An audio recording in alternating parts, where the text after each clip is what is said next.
Glória a Deus. Abra sua Bíblia no Evangelho segundo João, capítulo 6, versículo 1. Nós iremos ler versículo 1 e 2 e depois pularemos para o versículo 24 até o versículo 27.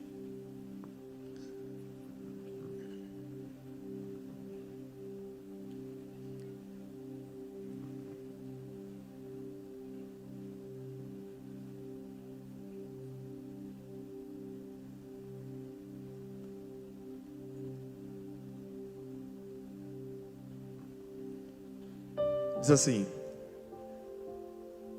depois destas coisas, atravessou Jesus o mar da Galileia, que é o de Tiberíades. Seguia-o numerosa multidão, porque tinham visto os sinais que ele fazia na cura dos enfermos. Versículo 24. Quando, pois, viu a multidão que Jesus não estava ali, nem os seus discípulos, tomaram os barcos e partiram para Cafarnaum à sua procura. E tendo-o encontrado no outro lado do mar, lhe perguntaram: Mestre, quando chegaste aqui? Respondeu-lhes Jesus: em verdade vos digo, vós me procurais, não porque vistes sinais, mas porque comestes dos pães e vos fartastes.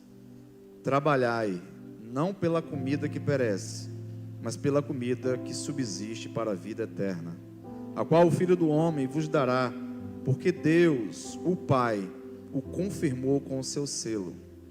Aleluia. Pai, no nome de Jesus, queremos mais uma vez ouvir a Tua voz, Senhor.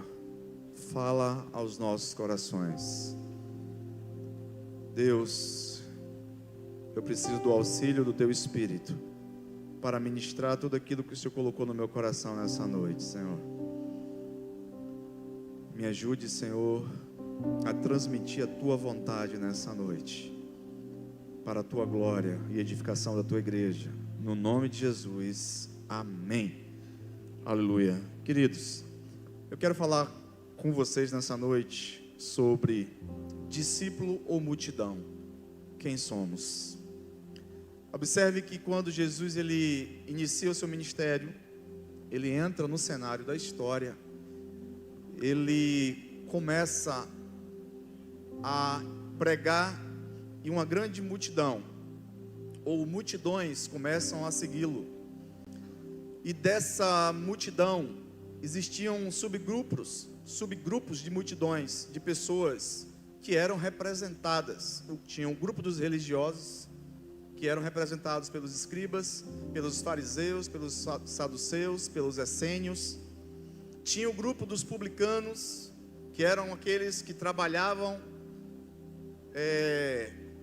através do Império Romano, que muitas vezes eram judeus, e com isso os judeus tinham muita raiva, porque eram judeus trabalhando para o Império Romano. E tinha o grupo dos pecadores, conhecidos assim, pecadores, e a Bíblia fala muito a respeito disso aqui nos evangelhos. E dessa multidão, Jesus ele chama 12 homens. Jesus escolhe 12 homens em meio a uma grande multidão. Observe que Jesus ele escolhe, e o critério dele é um critério que ele não erra nas suas escolhas.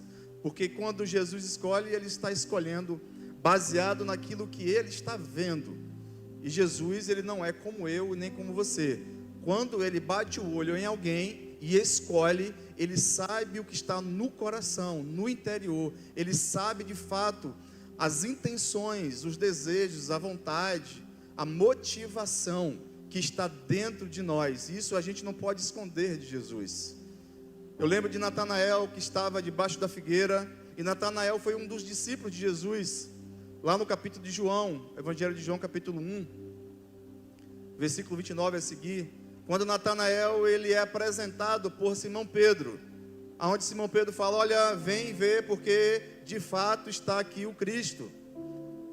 E ele fala: pode vir alguma coisa boa de Nazaré? ele já julga Jesus pela cidade que Jesus veio. E aí Jesus fala: este verdadeiramente é um verdadeiro israelita em que não há dolo. E aí Natanael pergunta: tu me conheces de onde? E Jesus disse: olha, eu te conheço antes de você mesmo estar debaixo da figueira. Ou seja, Natanael estava em um dado momento debaixo da figueira, pensando a respeito de algo, e o Deus encarnado na pessoa de Jesus já estava sondando os pensamentos de Natanael, antes de Natanael estar na presença de Jesus, porque Jesus, ele sonda os nossos pensamentos, e ele nos conhece, porque ele tem um atributo que eu não tenho e que você não tem, que é o atributo da onisciência. Com isso, Jesus, ele começa a tirar dessa multidão os seus discípulos. Quem eram esses homens? Homens escolhidos a dedo, não perfeitos, não homens muitas vezes letrados, porque o próprio Pedro, quando está discursando ali em Jerusalém, após a descida do Espírito Santo, todos ficam impressionados com o discurso de Pedro, e através do discurso de Pedro, em Atos capítulo 3, se não me falha a memória, mais de 3.000 almas se convertem ao cristianismo.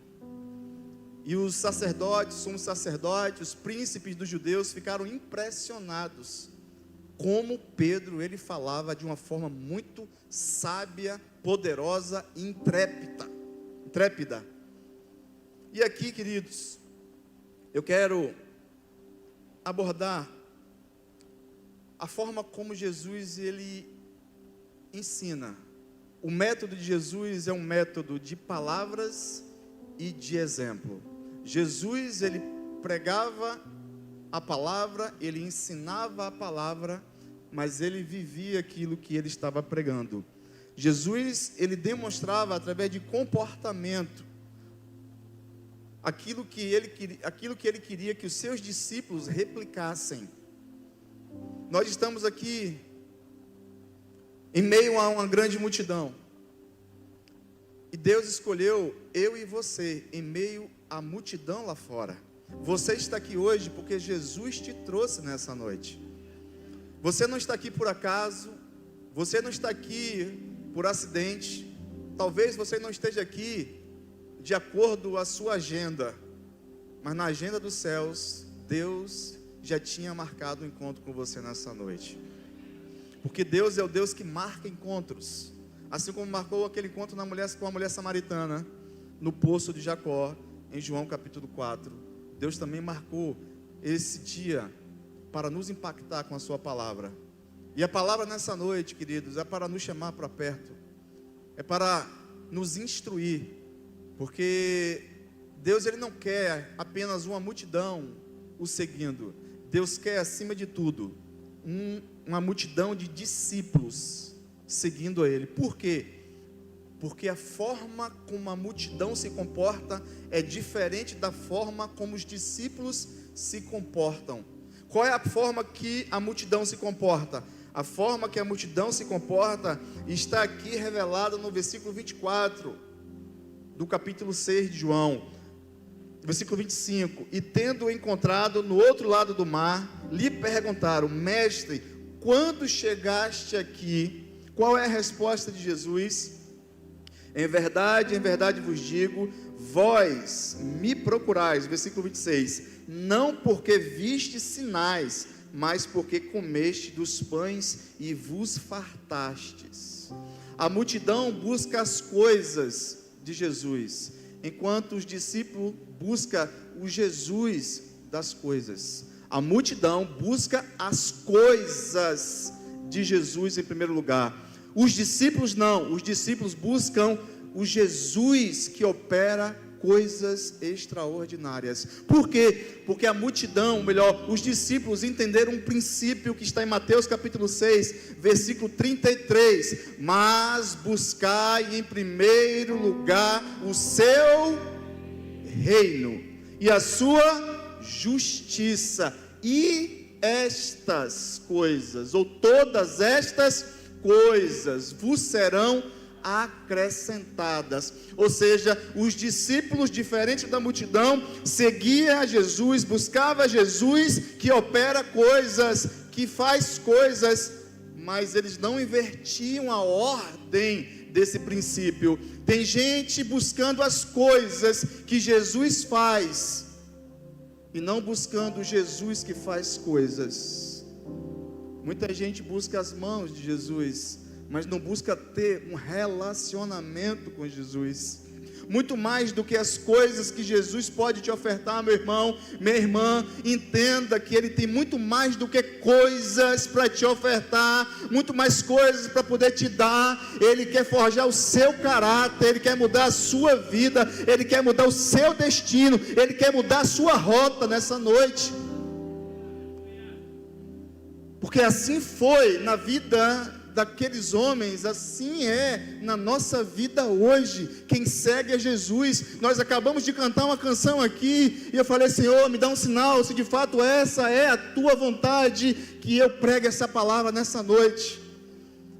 Porque só a gente sabe como a gente sofre para pregar a mensagem do Senhor. Porque quem tem compromisso com a verdade sofre. A gente que sobe aqui no púlpito, queridos, para trazer o coração de Deus para você, não busca pregar qualquer coisa, busca pregar aquilo que o céu só ordena. A mensagem não nasce da noite para o dia, é uma gestação. Nós sofremos dores de partos, muitas vezes, para poder transmitir uma palavra, quando nós subimos desse púlpito, porque nós temos responsabilidade com a sua alma. Eu sei que muitas vezes alguns saem daqui tristes, porque não ouviu o que gostaria. Mas eu quero te dizer nessa noite, o cardápio do discípulo é Jesus quem escolhe.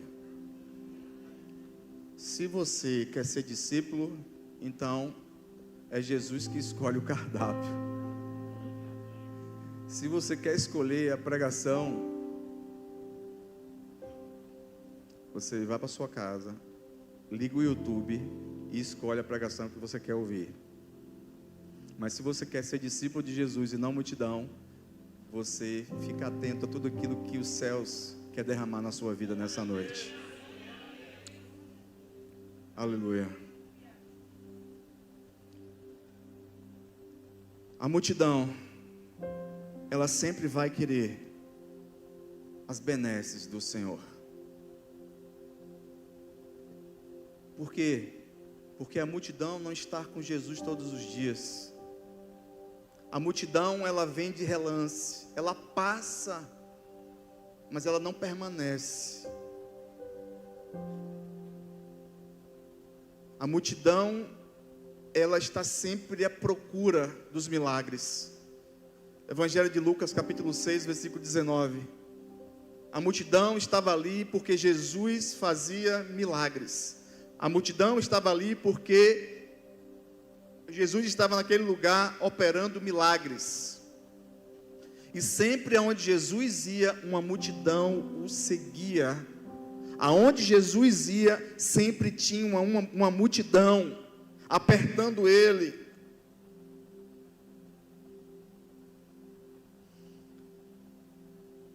Mas eu quero dizer uma coisa nessa noite para vocês. Não são sinais que faz com que uma pessoa permaneça na presença de Deus. Porque se fosse assim, o povo de Israel não teria se apostatado da fé. Olha quantos milagres aquele povo viveu.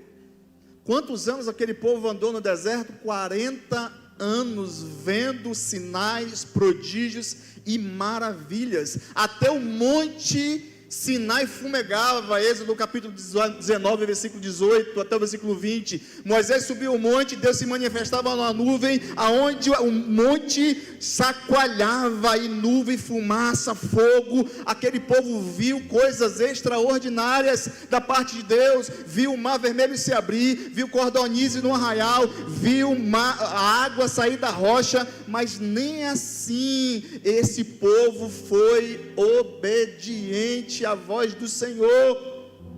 Porque uma cidade como Salvador, cerca de 3 milhões de pessoas, foi aquele povo no deserto. Quantas pessoas entraram à terra prometida? 2. Salvador inteiro, só 2 pessoas conseguiram ouvir a voz de Deus e colocar em prática. Porque quem coloca em prática a palavra de Deus é porque tem relacionamento com Ele.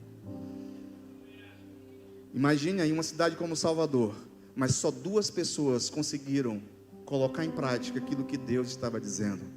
Olha como essa mensagem é importante para mim e para você nessa noite. Quem é você nessa noite? Multidão ou discípulo? A multidão não coloca a palavra em Deus em prática. Por quê? Porque o propósito dela é só estar buscando aquilo que Jesus pode dar. Ela só vem para a igreja. Jesus. Ela vem para alguém que se caracteriza como multidão. Ela vem para a igreja para buscar um namorado. Ela vai para o retiro porque quer arrumar uma namorada.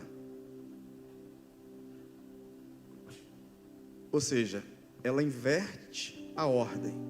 Não é Jesus que é o foco dela, o objetivo dela, a razão dela. São as coisas que Jesus pode ofertar. Por que você está aqui nessa noite? Jesus está chamando a sua atenção nessa noite. Por que você está aqui nessa noite? Só tem uma razão para você estar aqui nessa noite. Porque um dia Ele morreu por mim e por você. Ao terceiro dia Ele ressuscitou. Ele nos deu poder e autoridade. E Ele nos deu o seu Espírito. E Ele disse que estaria conosco todos os dias até a consumação do século. Se tiver a outra razão que te move a estar aqui, se não esta, você está perdendo o seu tempo. Se a razão da cruz não for razão suficiente para você estar aqui, você está perdendo o seu tempo. Você está andando em círculo. E a sua vida não vai ser impactada pela presença do Eterno. A palavra de Deus, ela nos confronta. A palavra não nos afronta, ela nos confronta, é diferente. Quem quer mudança, quer ser confrontado. Eu sou a primeira pessoa a desejar ser confrontado por Deus, todos os dias. Porque todos os dias que nós lemos a palavra, ela é um espelho que mostra as minhas imperfeições. Aponta os meus erros, aponta as minhas falhas. Mas também diz, eu estou contigo, não abro mão de você, eu te amo e eu vou continuar te amando. Porém, abandona, renuncia, vive o meu plano, o meu propósito, porque eu estarei com você e vou fazer coisas que você não imagina. É assim que Deus quer fazer na minha vida e na sua vida, queridos, nessa noite. Ele tem promessas para mim e para você. Ele não tem promessa para a multidão, porque a multidão não valoriza aquilo que vem de Deus. Tem pessoas que são curadas, mas esquecem de Jesus. 10 leprosos foram curados. Quantos voltaram para agradecer? Em meio a 10 que foram curados, somente um volta para agradecer, porque reconheceu que ele não poderia ser purificado de outra forma. Aleluia, glória a Deus. Então, queridos, sinais, prodígios e maravilhas não é uma regra para as pessoas se converterem a Cristo, porque o povo de Israel viveu tudo isso durante 40 anos. Os sinais e prodígios aproximam as pessoas de Cristo, mas os que as converte a Ele é o entendimento que elas têm da palavra. Aleluia! Não são sinais e prodígios e maravilhas que convertem as pessoas, podem até se aproximar, mas o que permanece é o entendimento que elas têm da palavra de Deus. E eu provo isso aqui, Mateus capítulo 13, versículo 19, quando Jesus está contando a parábola do semeador. O que é que Jesus disse ali? Mateus 13, versículo 19, ele explicando a parábola do semeador. Está aqui já, gente? A todos os que ouvem a palavra do reino e não a compreendem, vem o maligno e arrebata o que lhes foi semeado no coração. Este é o que foi semeado à beira do caminho. Os que não a compreendem. Compreensão vai fazer de você uma pessoa convicta em Jesus Cristo. Você sabia que o maior milagre não é uma pessoa que é coxa andar?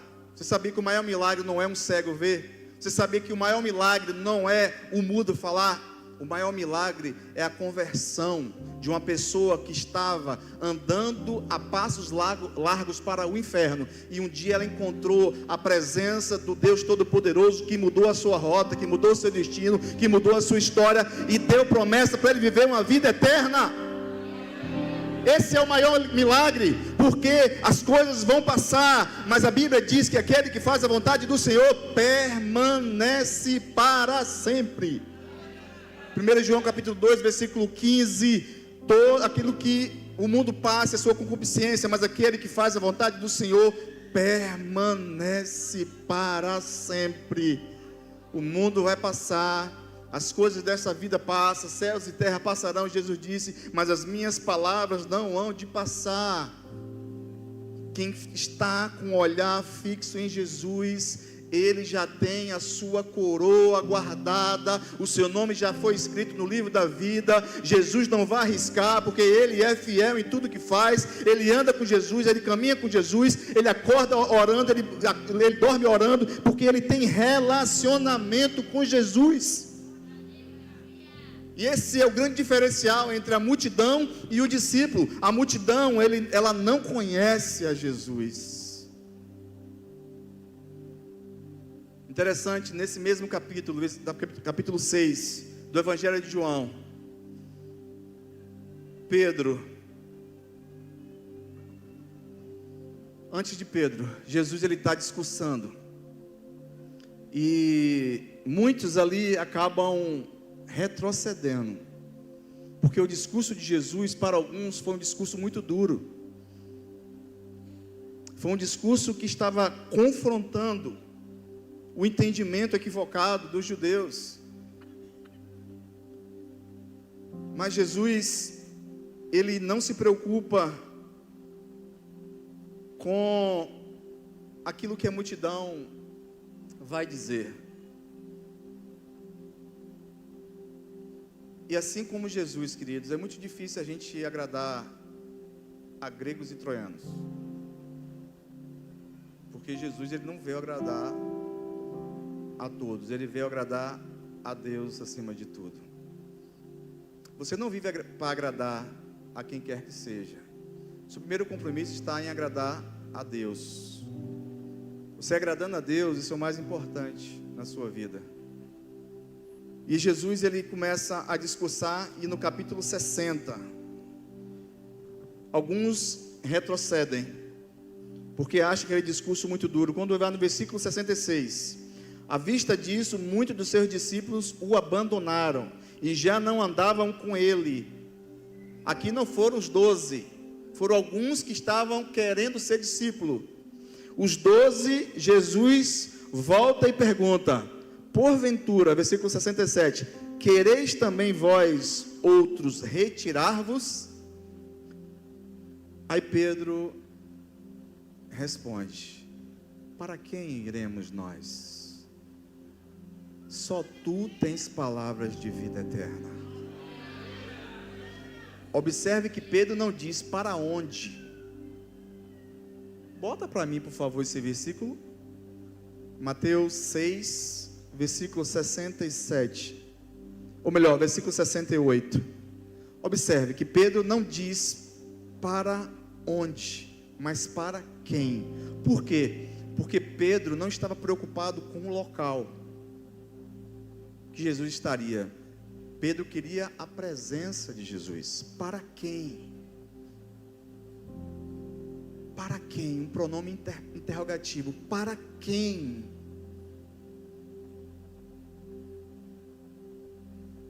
O que é mais importante para você? É a presença de Jesus ou aquilo que Ele pode te dar? O que é mais importante para você nessa noite? É a presença de Jesus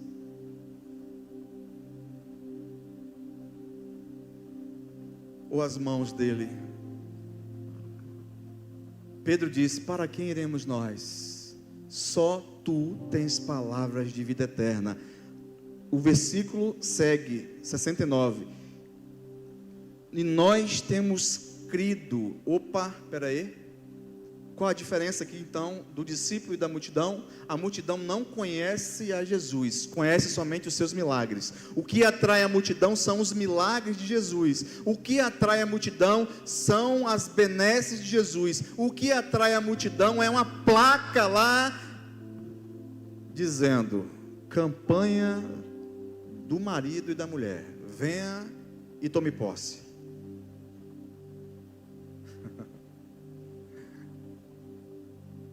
Quando a gente busca o reino de Deus em primeiro lugar, será que Deus não vai te dar aquilo que você quer e precisa, se você buscá-lo em primeiro lugar? O problema é que nós estamos invertendo a ordem, meus irmãos. Deus é um Deus de princípio, Ele não vai quebrar os seus princípios para poder te abençoar. Anda nos princípios, porque as promessas seguirão você. Anda nos princípios, porque Deus vai cumprir aquilo que Ele falou. Faz o que é certo. O problema é que a gente quer no nosso tempo. Aí algumas pessoas se desesperam e não aguentam esperar o tempo da promessa. Se você não recebeu ainda, é um indicativo de que ainda você não está preparado, você não está preparada para receber aquilo que Deus te prometeu. Eu estou esperando há 13 anos algo. O que é que eu faço? Me desespero, me desvio, falo que Deus é injusto, falo que Deus não presta? Não, eu digo: Senhor, me sustenta na tua presença, porque o Senhor é mais importante do que a promessa. O Senhor é aquilo que eu amo. Como disse Davi: eu não possuo outro bem além de ti. Queridos, Deus quer levantar nessa noite uma igreja cheia de discípulos que amem a sua presença, que amem a sua presença acima de tudo. Aleluia, que ame a sua presença. Moisés disse para Deus: Senhor, eu não quero anjo, eu não quero arcanjo, eu não quero querubim, eu não quero que o Senhor envie ninguém, eu só quero a tua presença. Manda a tua presença, porque se o Senhor não mandar a sua presença, eu não me movo. Não adianta mandar nuvem, eu quero a tua presença, Senhor. Aleluia, eu quero ver a tua face, Senhor. A Bíblia fala que Moisés falava com Deus face a face. Por quê? Porque ele amava a presença do Senhor, porque ele desejava a presença do Senhor, porque a presença de Deus era muito melhor do que qualquer outra coisa que ele poderia desfrutar. Aleluia, glória a Deus. A presença do Senhor, queridos, deve ser aquilo que te move. Observe que a forma como Jesus se revela aos discípulos é completamente diferente como ele se revela à multidão. Por quê? Porque a multidão está distante. Jesus pode até tocar na multidão, mas só os discípulos que caminham com Ele, que dormem com Ele, que acordam com Ele, que vê os milagres dEle, ou seja, que está diariamente com Ele, consegue ouvir de Jesus segredos que a multidão não acessa. Para os discípulos, Jesus revelou coisas que Ele não revelou à multidão. E detalhe, dentre os 12, Ele escolheu 3 mais íntimos: Pedro, Tiago e João. Para Pedro, Tiago e João, Jesus, ele trouxe para perto para conhecer a rotina de uma vida de oração. Quem quer viver aquilo que Jesus quer para você nessa noite? Jesus tem uma vida carregada, repleta de segredos que você só acessa a partir do momento que você começa a andar com Ele, a se relacionar com Ele, a ter intimidade com Ele. Irmã fofinha, o lindo Jesus, meu lindo, aleluia, é assim que Jesus quer que a gente se refira a Ele, de uma forma muito íntima, porque aos discípulos Ele deu essa liberdade de você que está aqui nessa noite, de se relacionar com o Jesus que um dia te chamou, não para ser multidão, mas para ser discípulo, porque o discípulo, ele consegue experimentar coisas novas em Deus.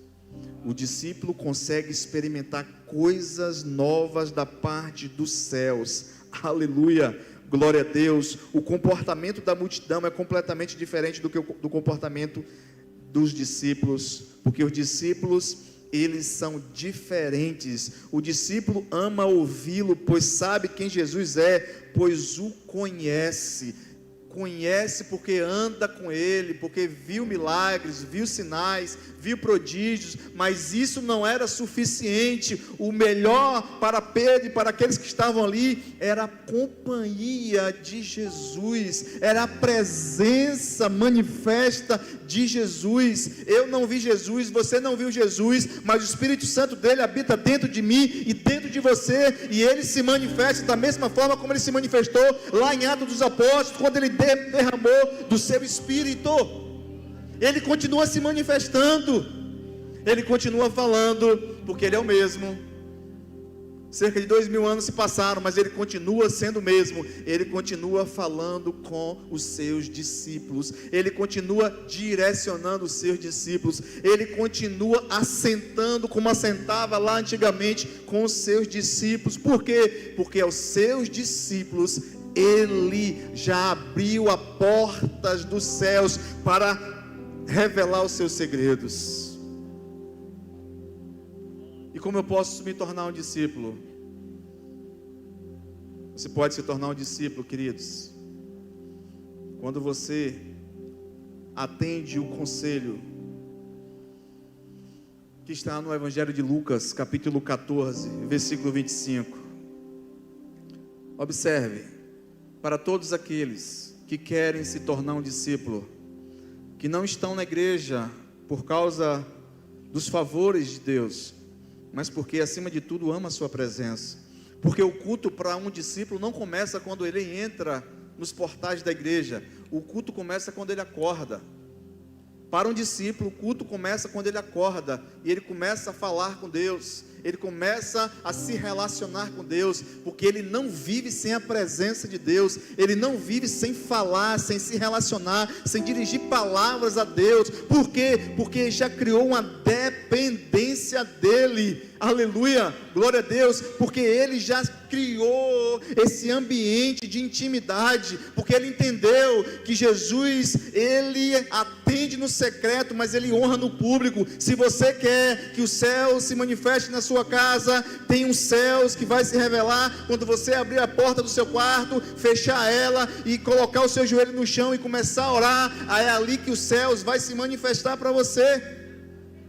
Entra no teu quarto, fecha a tua porta e ora a teu pai que está em secreto, e o teu pai que te vê secretamente vai te recompensar. É isso.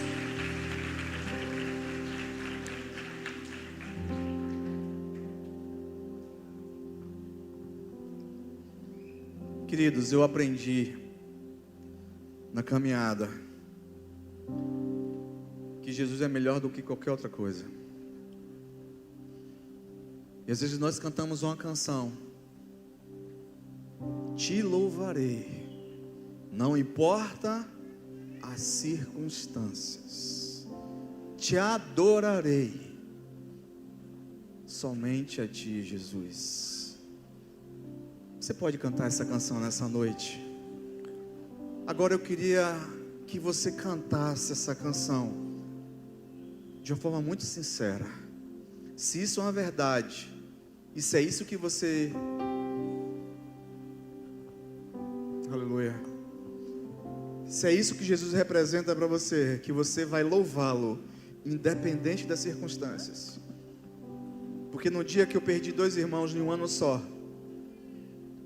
ele estava lá no velório comigo, dizendo: eu estou contigo. No vale ou no monte, eu estou com você. Nos dias de chuva e nos dias de sol, nos dias de luz e nos dias de trevas, eu estou com você.